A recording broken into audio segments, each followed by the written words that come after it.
The cold run moved fast in late autumn.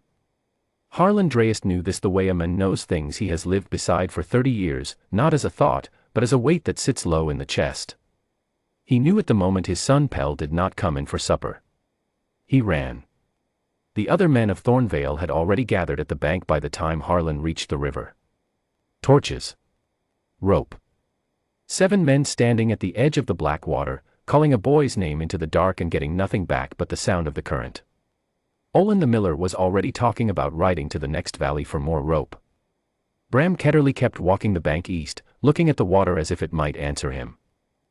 Nobody was going in.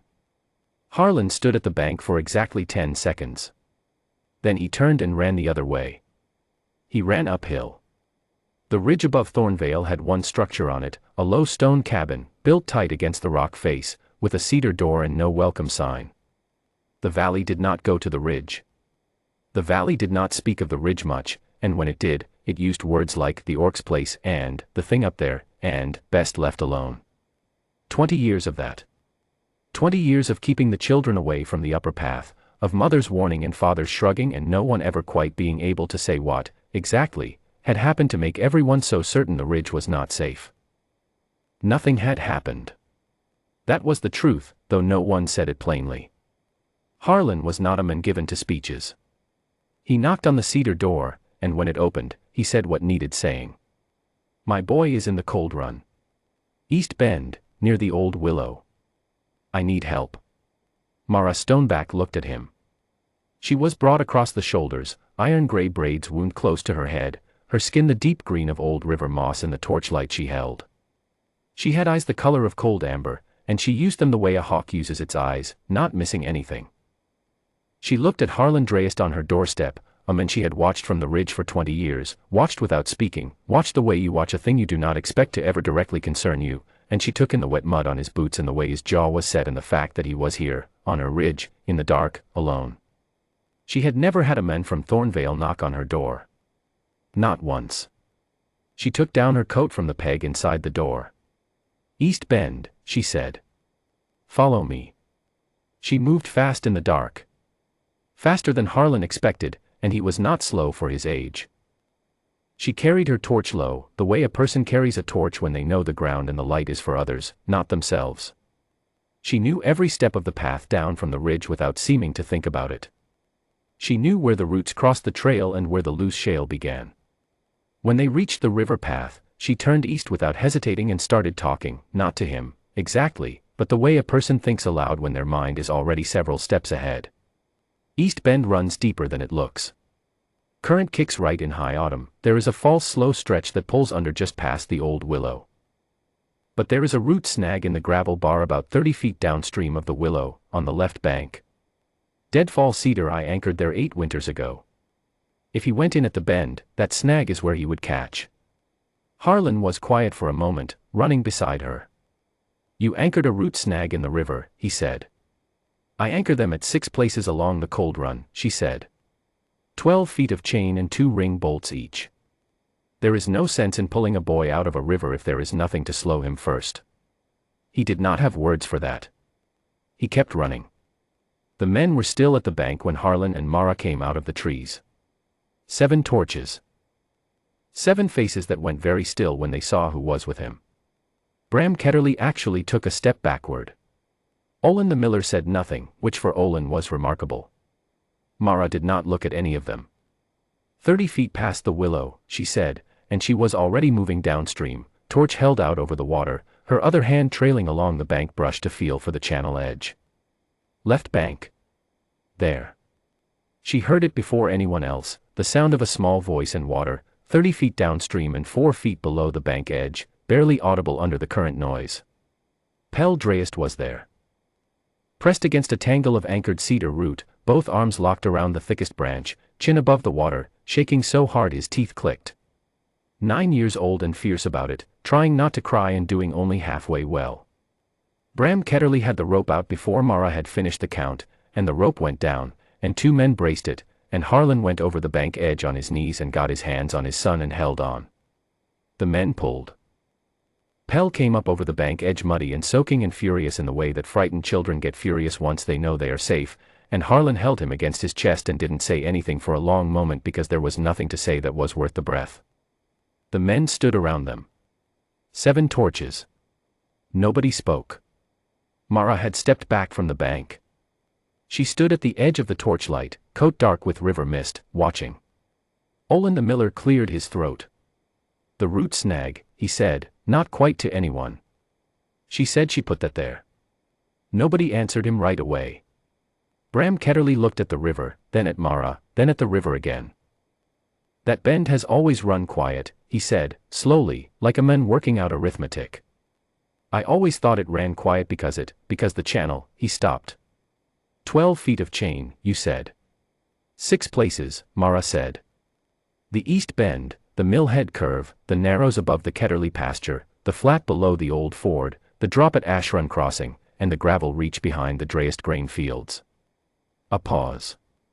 "The one behind the grain fields I resunk 4 years ago." The original chain had corroded. Olin the miller said, again, in the tone of a man who has just discovered that the floor he has stood on for 20 years is not a floor but something else entirely, "the narrows above my mill." "Yes. My youngest went in off that bank 9 years ago. We got him out on the snag. I thought it was a natural deadfall." "It was not," Mara said. The silence that followed that had a different quality from the silences before it.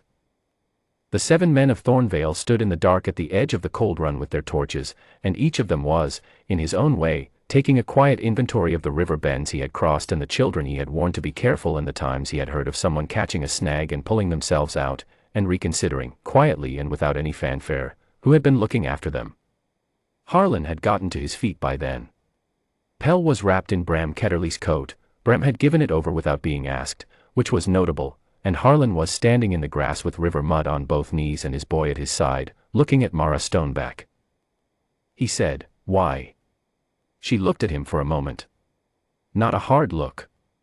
Just direct. "The valley is full of children," she said.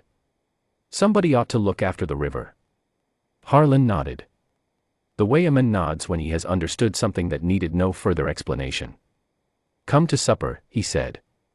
She went very still. Not frightened still, watchful still, the way a person gets watchful when they have been surprised by something they did not see coming and are not yet sure what to do with it. "I am not," she said carefully, "in the habit of going to supper in Thornvale." "I know that," Harlan said. "Come anyway. Pell needs to say thank you to someone, and he ought to learn to do it properly." Pell, for his part, looked up at Mara Stoneback from inside Bram Ketterly's oversized coat. He had stopped shaking. He regarded her with the direct, uncomplicated gaze of a 9-year-old who has just spent 40 minutes in a cold river and has no remaining capacity for social convention. "You put the stick there," he said. "The one I held on to." "Yes," she said.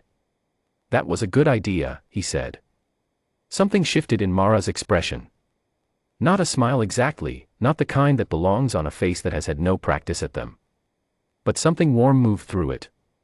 She came to supper. The kitchen in the Drayest house was low-ceilinged and warm, smelling of wood smoke and the barley soup Harlan had been keeping on the back of the stove since morning. He set 3 places without ceremony, the way a man sets a table when the extra place is simply correct and he sees no reason to make a production of it. Pell, bathed and wrapped in his own quilt and installed in the big chair by the stove, ate 2 bowls of soup with the seriousness of a person who has just understood what hunger is. Mara sat across from Harlan and ate and said little, and Harlan asked her nothing she didn't want to answer, and the fire burned low, and Pell fell asleep in his chair before the soup was cold, and the kitchen was quiet in the good way. "The snags," Harlan said at last. "The whole length of the cold run." 23 years, she said. "I started in the summer I came to the ridge. The East Bend took a child the spring before I arrived. I did not want it to take another." Harlan looked at the table for a moment.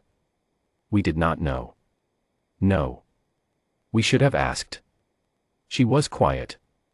"Then, people generally do not ask." He poured more tea. Set her cup in front of her. He said, "My wife used to say that the worst kind of loneliness is not being alone. It is doing something that matters and having no one know it matters." Mara wrapped both hands around the cup. Sat with that for a moment. She was right, she said, finally. The next morning, Harlan walked up the ridge and knocked on the cedar door again.